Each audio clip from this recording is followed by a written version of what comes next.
नमस्कार, आप देख रहे हैं घमासान.com। मैं हूं आपके साथ दीक्षा भारती। आज हमारे साथ यहां पर मौजूद हैं प्रसिद्ध चिकित्सक डॉक्टर रवि दोषी जी। सर के बारे में बता दूं कि कोरोना काल का जो संकट का समय था, उस वक्त में सर ने बहुत काम किया है और चिकित्सा सेवा के जरिए हजारों लाखों लोगों की सेवा की है। तो आज हम सर से जानते हैं कि किस तरह से सबसे पहले तो जो डॉक्टर का पेशा है उन्होंने वो चुना, साथ ही कोरोना काल किस तरह गुजरा उसके बारे में बात करेंगे। सर, बहुत स्वागत है आपका।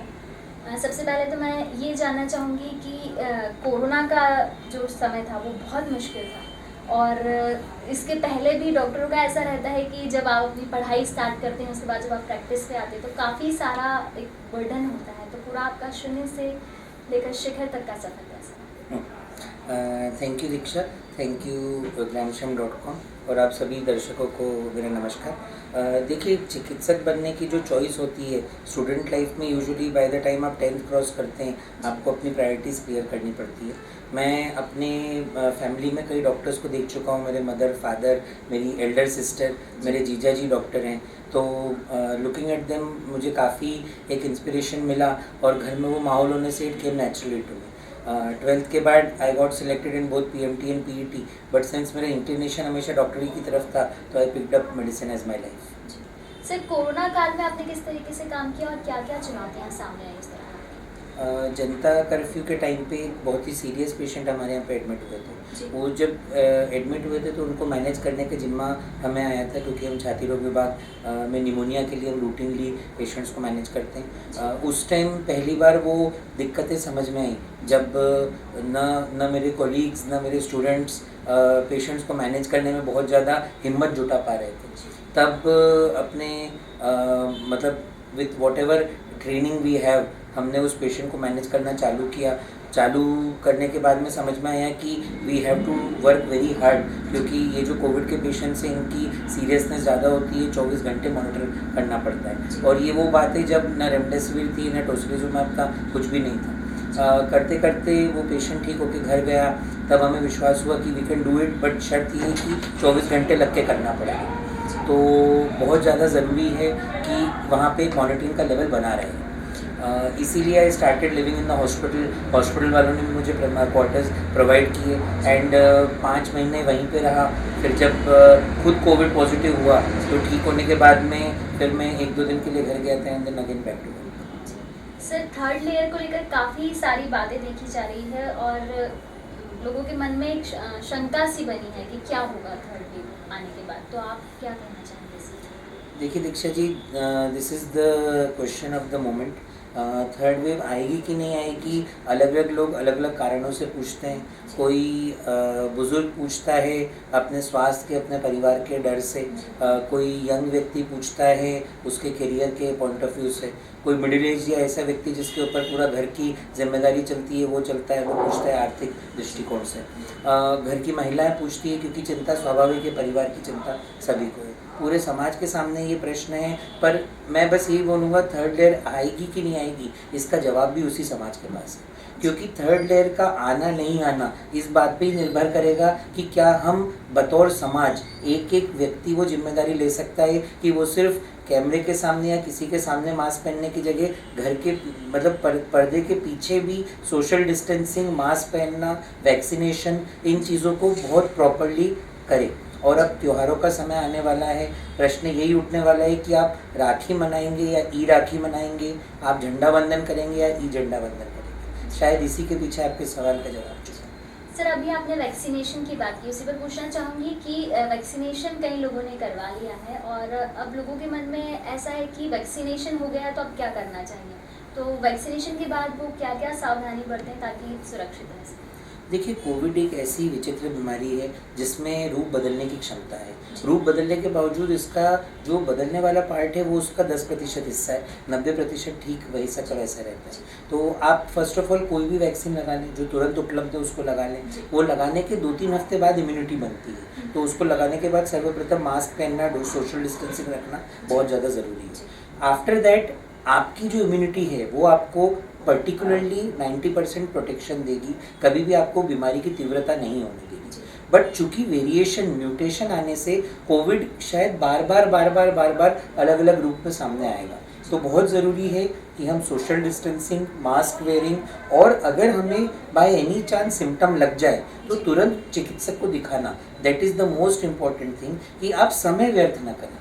एक पल्स ऑक्सीमीटर आज की तारीख में 1000 रुपये से कम में आ जाता है, तो अगर अपन 10-10, 11-11 हज़ार के मोबाइल्स फ्रीक्वेंटली ले सकते हैं तो एक पल्स ऑक्सीमीटर हर घर में होना चाहिए और रेगुलरली उस पल्स ऑक्सीमीटर को हमें अपना ऑक्सीजन लेवल्स मेजर करते रहना चाहिए। सर, वैक्सीनेशन स्टार्ट हो गया है, काफ़ी लोगों ने करवा भी लिया है, लेकिन अब भी कुछ लोग हैं जिनमें वैक्सीनेशन को लेकर डर बना हुआ है कि वैक्सीन लगवाने से ऐसा हो सकता है या वैसा हो सकता है, तो किस तरह से आप उन्हें समझाएंगे वैक्सीनेशन? मैं आपके सवाल का जवाब एक साधारण से उदाहरण से दूंगा, जो पिछले 10 दिनों की कहानी है। पिछले 10 दिनों में 3 से 4 मरीज़ कोविड पॉजिटिव होकर दोबारा हमारे हॉस्पिटल अरविंदो में एडमिट हुए हैं। उनमें सभी अनवैक्सीनेटेड हैं। जिन्हें एक व्यक्ति को वैक्सीन लगी थी, वे बुजुर्ग भी थे, पर उनमें बीमारी की तीव्रता कुछ भी नहीं रही, उन्हें सिर्फ एक बार 100 डिग्री बुखार आया। तो हम ये चीज़ मार्च और अप्रैल में भी देख चुके थे कि जिन्हें वैक्सीन के डोज लग चुके हैं उनकी मृत्यु दर, उनकी बीमारी की तीव्रता, उनकी सीटी में ज़्यादा इन्वॉल्वमेंट में होने के बावजूद उनकी क्योर होने का सक्सेस रेट कई गुना ज़्यादा था।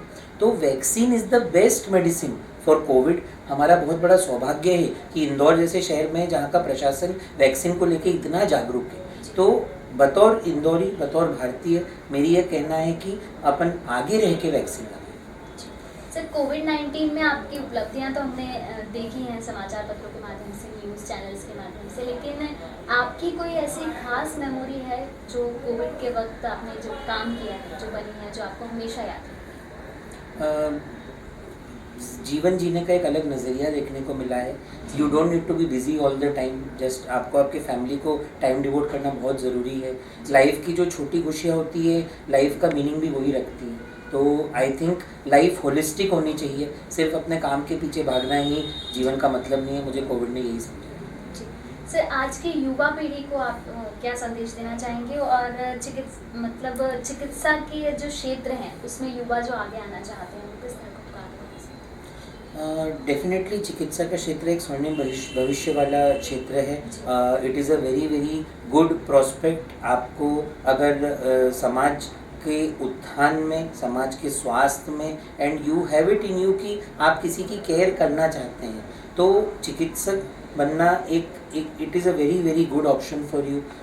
मैं तो सभी युवा वर्ग जो चिकित्सा के तरफ अपना मन बना रहे हैं, मैं उनको बोलूँगा डेफिनेटली एक स्ट्रॉन्ग थॉट दें। इसमें काफ़ी ऐसे एक्सपीरियंसेस आपको लाइफ में होंगे जो आपकी लाइफ को एक फुलफिलमेंट और सेटिस्फेक्शन देंगे। और आज हम पिछले 1 साल में ये चीज़ बखूबी समझ चुके हैं कि चिकित्सक का दर्जा क्या होता है। एंड अल्टीमेटली भारत को इन 2 वेव्स से और पूरे विश्व को इन 2 वेव्स से निकालने के पीछे वो चिकित्सक ही थे जिन्होंने दिन रात अपनी जान को जोखिम में डाल के इस पूरी दुनिया को कोविड से निकाला।